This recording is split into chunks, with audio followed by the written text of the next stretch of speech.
మీకు డబ్బుందన్న అహంభావమే తప్ప కూతురన్న ఇంగితం అనుమాత్రం కూడా లేదు. ఆ కలిమే లేకపోతే నువ్వెందుకు పనికిరావు?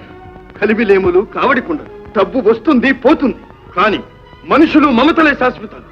మనిషే డబ్బులు సంపాదిస్తాడు, ఆ మనిషే సంపదల్ని సర్వాన్ని సృష్టిస్తాడు. అలాంటి మనుషుల్ని, మానవ విలువల్ని డబ్బుతో కొలిచే మీరు మనుషులు కాదు, రాక్షసులు. ఏమిటి, మేము మీ కాళ్ళ దగ్గరకు రావాల్సి వస్తుందా?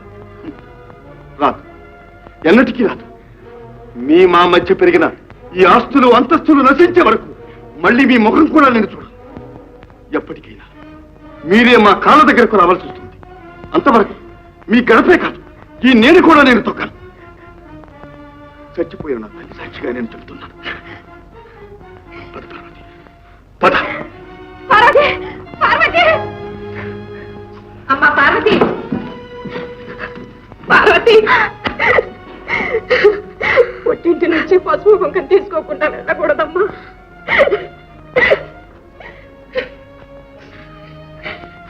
తీసుకో.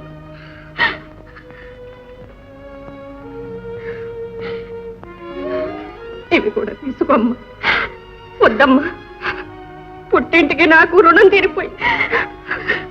వస్తానమ్మా. పార్వతి, పార్వతి.